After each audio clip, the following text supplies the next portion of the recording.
We are. So I never ever do these. I just feel the need that I've got to do it, if for nothing else, for my own personal gain, benefit in years to come when I look back and remember how the most phenomenal weekend, the best weekend of my life, how it all unfolded. So, what happened? So this was Iron Maiden, 28th of June 2025 at London Stadium. Tickets went on sale, I think it was last September. So it was a long awaited gig, so much so that when it came around to the night before the gig, I had to ask my brother whether he actually booked the tickets or whether I did. Now, unfortunately, it was me who booked the tickets and I couldn't find them. So tried to get in touch with Ticketmaster. Of course, you got no joy in doing that. Long story short, I'd actually booked them on a different email address, so thankfully managed to log in and access the tickets. So that was a massive scare the night before. Um, as was this. So the flight was 6 or 5 in the morning from Newcastle to Heathrow, and I got up at 3:30. As I got up, I could hear my wife in the bathroom, and unfortunately, we'd all been ill the week before, so she was up being sick and what have you the night before. We actually went, so that wasn't great. My daughter had really bad conjunctivitis. My son had been ill with sickness and diarrhea the week before. So I came to 3:30, got up, wiped in the bathroom, came downstairs, got a little bath in me foot spa basin, and I thought it was best to just get away because genuinely, I think if we were getting the train, if we left at a slightly later time, I don't think I would have been able to make the weekend just for the fact that everybody was ill. But thankfully, I managed to get in the taxi at 4 o'clock. Went down to pick up Chris. Went to pick up Martin. I think it was the other way around. Picked up Martin first and then Chris. Straight through Newcastle Airport. We were at the airport for not long after 4:30. Straight through security with a fast track. Straight into the bar. We only had the one pint, but it was very much in anticipation of how great the weekend was going to be and how heavy the day could turn out drink wise. So we just had the one. Gets on the flight, no problems at all. Straight down to Heathrow. We were laughing because for the busiest airport in the world, apparently, or one of, there was no punters. There was nobody around. So we walking through Heathrow, followed all the correct signs to get towards the tube to get us to London. But again, unfortunately, the sign sent us the wrong way. Again, got on the right line, got straight on the train, and straight into London. We decided we'd stop at Liverpool Street for some breakfast. There's a really good Wetherspoons there, really nice inside. So we stopped there. Thankfully, it was open because I'd heard rumours that it was closed from friends, but thankfully, it was still open. Went in there, had a really good breakfast, and we resisted the temptation to get a beer too early in there. So we just stuck with teas and coffees. Then straight on the tube to Stratford, and then a 10-15 minute walk, navigated by Chris and Martin on the phones, to the Cart and Horses pub. That was meant to open at 10 o'clock. We got there pretty much knob on 10 o'clock, and there was already plenty of punters in there having a drink. So it clearly opened earlier. We went in, and because it was busy, I said to the lads, go and get yourself a seat. There was some sort of photographs made and memorabilia all over the place, but there was a little seat in the corner, just bar stools. So I went and plunked themselves there and decided to get 6 pints of Moretti because I didn't fancy going back to the bar again with it being so busy. The pints were terrible. They were flat. They were watery, but couldn't give a toss because it was just amazing being in such a famous venue. Really, just associated with Maiden right from the outset. Couple of pints in there, I didn't actually feel great. I felt like shit for the first couple of pints in there. Towards the end of the second pint, they opened the downstairs bit, which is where the stage is, which is where we wanted to see really, because upstairs we couldn't work out where the band would have played or where the stage is. And Steve Harris's band, British Lion, they still play there. I think they're doing a 5 night residency later this year. But we couldn't work out where the bands were playing anyway. They opened up the gates to get downstairs, so sure enough, Martin was one of the first down there. Great taking photos. Again, we were like Mr. First, me, Martin, and Chris. We got our photo taken first out of everybody with the stage. Finished that second pint, and it was a case of, might as well get a third. So we got a third because we're just enjoying the moment.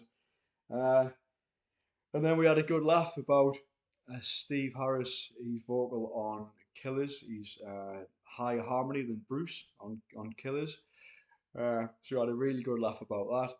And then that third pint came and went, and the idea was we'd finish that pint.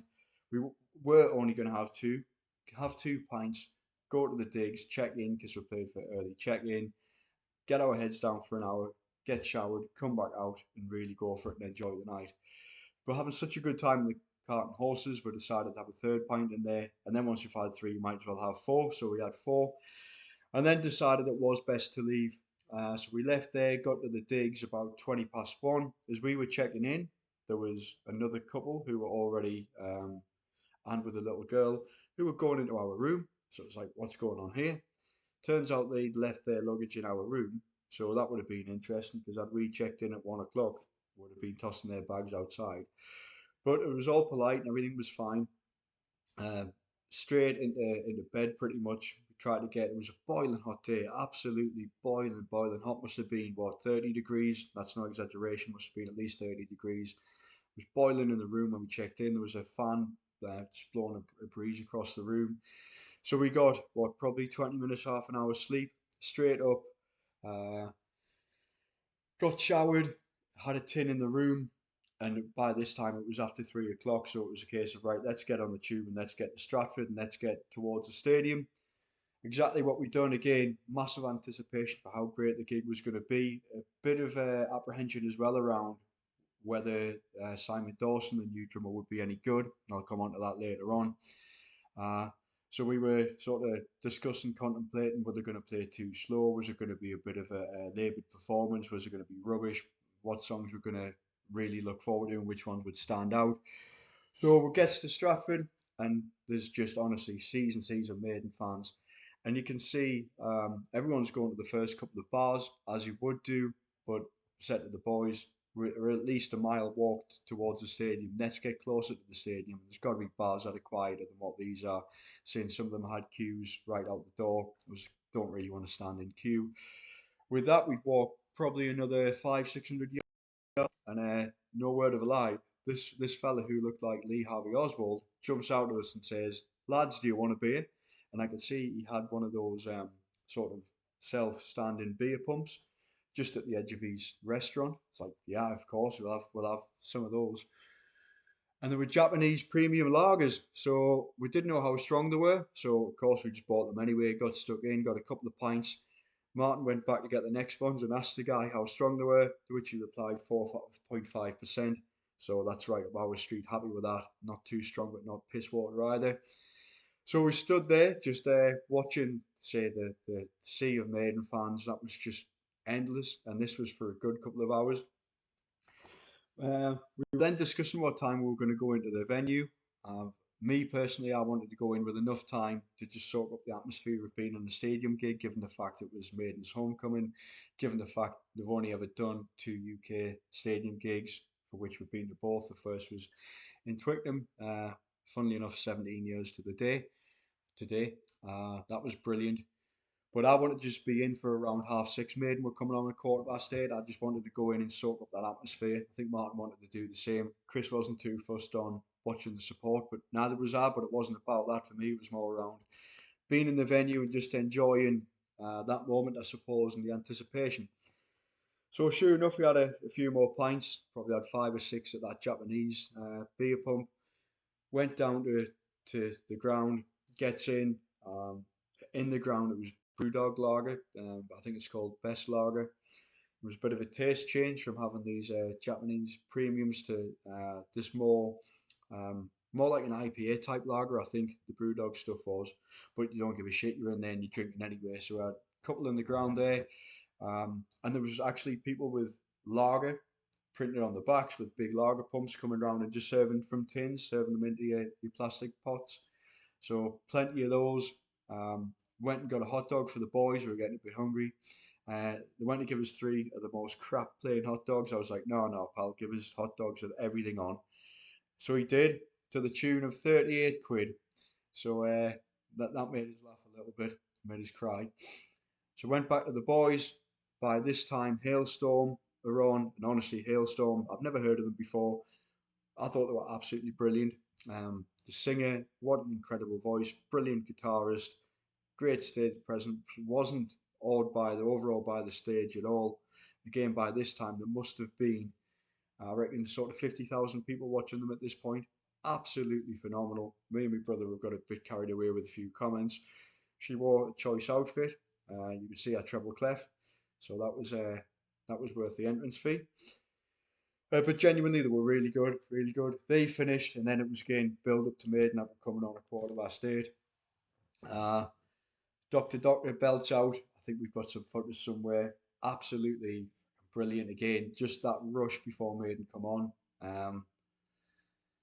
Ides of March come on, and again more anticipation from them coming on. And then, as we already know, opened with Rube Morg. Uh, just the drum roll, and just you were sort of nervous. Or I was a bit nervous for Simon Dawson, just going how's he going to be, how's he going to perform, how's he going to be taken to by the crowd. um, First song comes and goes and you're jumping around. We stood at the sort of side of the stage, halfway back up the pitch where the players tunnel was, for two reasons. One, we just wanted to see the players tunnel. Two, we were stood right next to a sound system. There was a big, massive sort of 100-foot pole with the speakers on, and then also for a reference point, if we were to get lost or separated, it was easy to find where we were. So we stood right on the side. Martin went and checked with the security to make sure we were allowed to stand there, because at the previous maiden gig we got told off at the O2 for standing in a walkway. So yeah, we said we were allowed to stand there. So stood there for pretty much the whole gig. Anytime you're seeing anybody with one of these lager packs on, we go and get in a lager. Uh, the gig itself, personally, I think it's the best, not only the best I've seen Maiden, but the best gig I've ever been to. Now, I know that can be taken with a pinch of salt given the fact it's so fresh off the back of a brilliant weekend. But for me, it was more around the songs weren't played ridiculously fast, but at the same time had loads of drive and balls and energy. What I would say is Simon Dawson's drum sound is big. I think it really came through how big his drum sound was, but also on Simon Dawson how precise of a player he is. So don't get me wrong, Nico in his heyday and Maiden in his heyday, those two together are just phenomenal. But what I'm talking about is the context of somebody who's came in and did have an impossible job, and he absolutely nailed it for me. Absolutely phenomenal. So precise. All of his fills, every single sort of beat he was playing with in his fill was deliberate. It wasn't just sort of going around the drum kit for that fill's sake. Everything had its purpose. Came through really, really clear. So his performance was phenomenal. I thought Bruce, again, personally, I think it's the best that I've seen Bruce sing, and that includes his solo stuff last year. Uh, how on earth he reaches the notes he still can. How on earth he plays songs like Hallowed. I mean, Marinette to sing is an impossible song to sing anyway. There's so many words up in a high key anyway. Then you've got songs like Power Slave, Phantom, Seventh Son, Run to the Hills, all these back to back. No gap in between. There was only one gap in the set list, and that was before Phantom. I spent a couple of minutes just first of all abusing the corporate twats who were sitting to the left hand side just behind us. He had then just introduced everybody to this tour. Kindly, I think, was brilliantly acknowledged. It's Steve's homecoming gig. I thought it was a really nice touch from him. So there was that pause of probably 2 minutes where he was just addressing the audience, but then after that, there was no conversation, no talk at all. It was just back to back, song after song. Um, I was most looking forward to Mariner. I thought Mariner was bloody phenomenal. But having came back and listened to the tracks, I think my personal favourite, well, there's two. It's got to be Power Slave. I thought Power Slave was just, and I'm getting goosebumps now. But during Power Slave, it was I kept talking about there was a guy with a large backpack on his back. He was sort of 2 yards away from me during Power Slave. So during the quiet middle bit of Power Slave, I've gone to get the beers. Now, of course, it then ramps up, and you've then got this phenomenal solo bit. I'm jumping up and down, and the guy's going, "Do you actually want these beers?" Yes, pal, but Power Slave's on. So just got completely lost in that moment. Um, but yeah, what a phenomenal gig. I think the only thing we did say was before we went in, I knew that getting out of the London Stadium and getting back to London was a pain in the arse, and I didn't fancy waiting for 2 hours in a big queue to get on the tube, especially where we were standing. When you left the London Stadium, you had to walk all the way around the stadium effectively. So if we left right at the end, we'd have no chance of getting back. We'd have to wait in 2 hour queues. Now, the finish with Wasted Years, we knew this, and we said, well, from what I've seen, some of the other gigs, Adrian gets in a huff with the drummer, as he used to do with Nico, and just stop playing the intro, stop playing the lead bit, and definitely wouldn't do any vocal. As it turned out, the footage I've since watched, he does, he plays it fine. I wonder why. Could it be because it was Steve Harris's home gig? Um, but we decided we wouldn't stay for Wasted Years, so towards the back end of Fear of the Dark, we decided to start walking towards the exit. What I would say as well, the first song of the encore, Aces High, Bruce just absolutely nails it. He sang for like, at that point, he must have sang for 1 hour 45 minutes, goes off stage for no more than 2 minutes, comes back on and just belts out Aces High, no problem at all. It was just phenomenal to witness. The one thing that sticks with us as well is before Aces High, the sound of the drones of the warplanes that they had over the tannoys and speakers again, goosebumps. Just absolutely incredible. Left the gig, you could still hear it was brilliant because you could still hear Wasted Years being playing as you're walking back towards the tube station. We stopped for a piss on the way back, managed to get on the tube. It was rammed in anyway. Talking to a couple of lads from Manchester, they had the same opinion on Bruce in that his voice is the best they've ever heard. So I had a big crack with them. Then gets back to the digs, decided we're going to get a KFC. Walked to the KFC, ordered our food, came back, staying in Bethnal Green, which is the biggest shithole ever. And a Ukrainian bloke approaches us with somebody else and goes, I get you some women. We're like, nah, mate, piss off. Pussies, are you gay? I'll get you some men, I'll get you some women. Piss off. We couldn't get into the digs because the keypad wasn't working. Anyway, at probably about the right moment, it decided to work straight in the digs. Uh, Completely pissed off with what we just witnessed with that clown. Um, Gets upstairs, has our food, and hear this terrible song playing like time and time again, and it sounded like it was coming from a club um, nearby or adjacent or underneath in a basement to the building we were staying in. This same song went on all night. We didn't really get much sleep. It was still playing the next morning. We thought it must finish at 4, 5, 6 o'clock. It didn't. Kept going 7, 8 o'clock, 9 o'clock. It was still just on. It was really doing our heads in. We've gone to McDonald's to get some breakfast. It's still on, but we've noticed what it is. It's actually a vacant building next door that was effectively filled by squatters and was a crackdown with a legal notice on there, which I think dates back to October last year. So nobody was doing anything about the noise. It was a crackdown, didn't feel safe, a horrific area. Even the security camera in the digs was turned around the wrong way. We kept turning it back around the right way. The fire extinguisher had been taken off the wall. It just wasn't a safe place to stay.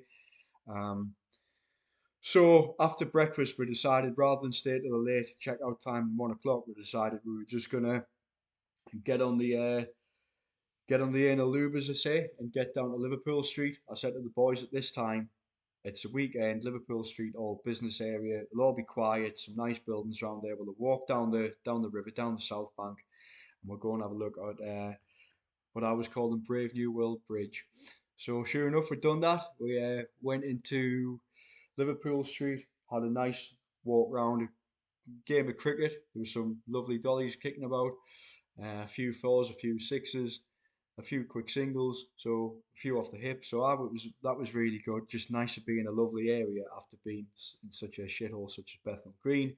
So after that, we all went to Weatherspoons for a dump. Again, no beers, just a dump. And again, the big excitement for Sunday was very much going to Chiswick, or Chizzy as we now call it, to go to Bruce Dickinson's local pub, which we know is George the Fourth. So we spent probably an hour on 4 or 5 different tubes, again 30 odd degrees, boiling hot, but didn't care because he knew what was coming at the end of it. As we started to approach in Turnham Green tube station, you could see the beautiful houses for the first time ever in London, detached houses that we'd seen, beautiful big gardens. It was like, what an area.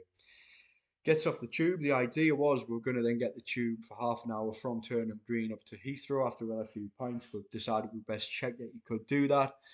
Long story short, no, you couldn't. Those trains only run on early on in the morning and late at night, so we couldn't actually do that. Glad we checked. and we decided to check how long it would take on an Uber, how much it was going to cost. It was only going to be 20 minutes and 40 quid in an Uber, so we decided that's what we're going to do. So with that, we've got the phones out again, walking up Chiswick High Street. Honestly, what a beautiful place. I know people say London's a shithole, and I'm one of them, but um, Chiswick on the outskirts, what a beautiful, beautiful place.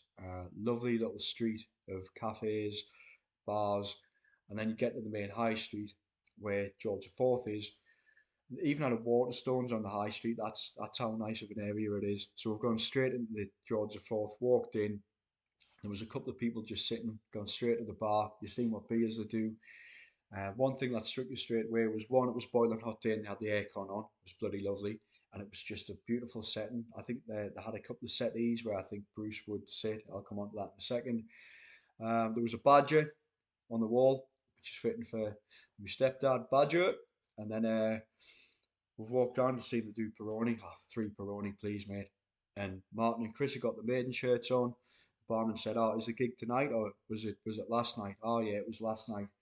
And he said, with that, the barman said, "Oh, Bruce Dickinson drinks in here, and so does his son. His son gets in quite a bit." Like, oh, brilliant! So having a bit of a conversation with him. Um, and I had to ask. I said, "Is he a nice man?" He said, "Oh yeah, he's a lovely man." And for me, that was just brilliant. We could see there was signs there for a beer garden, so we walked through, and it's got to be the nicest beer garden I've ever been in.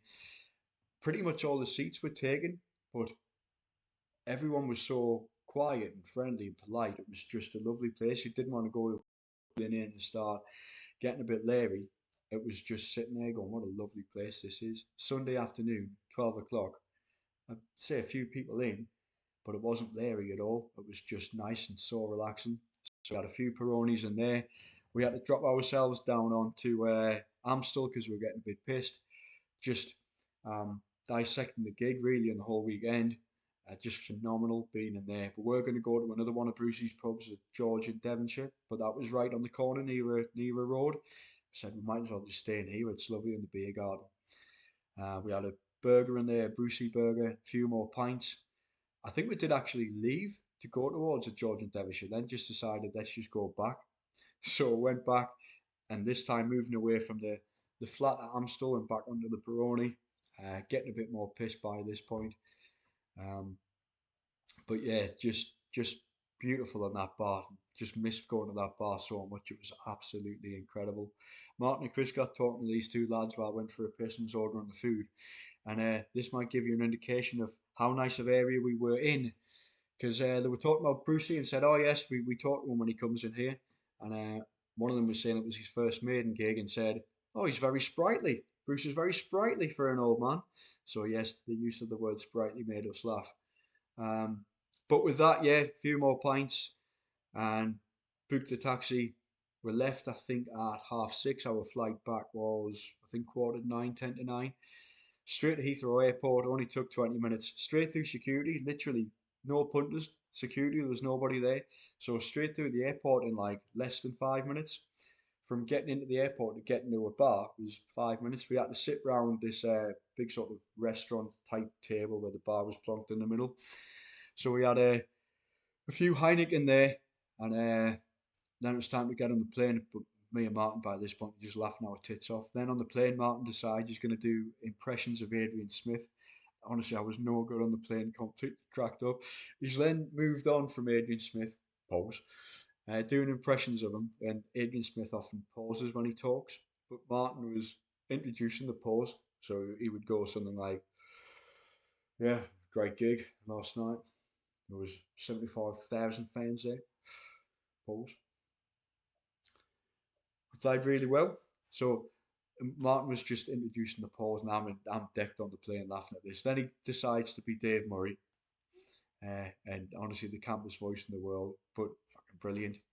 Gets to land. We took off late. We thought it was going to be a 40-minute flight, and it was, but we sat on the tarmac for a good half an hour before we took off. And then when we landed, they couldn't get the door to detach to the stairs. They keep getting error code, and we don't want to ruin the aeroplane. As we finally got off after sitting on the plane for a good 45 minutes in Newcastle, got off the rigger doors, walked past the front. There was a gap. Honestly, it must have been what 3 4 meter gap between the steps and the plane. So I had to go laugh about that. Straight in a taxi and back home. But honestly, the best weekend of my life. So to summarise, definitely the best weekend I've ever had. The Saturday in Carlton Horses was just phenomenal. Then having them beers outside of the London Stadium, the walk towards the stadium, the glorious sunshine, getting in, enjoying the gig. The gig was absolutely incredible. Um, and then getting up on the Sunday with the excitement of going to Chiswick and going to Brucey's pubs, that exceeded expectations for me. I thought it'll just be an area where you've got a little pub, but it wasn't. It was just everything about it was perfect. So very much looking forward to going back to Chiswick. I'm definitely going to go back in conversations with Martin about trying to get back at some point. Uh, but yeah, I had to do this video. I know I've rattled on for 25 minutes, but for my own purpose, I've got to do this so I can watch it back and remind myself of all the little detail behind a superb gig. So brilliant. Speak soon.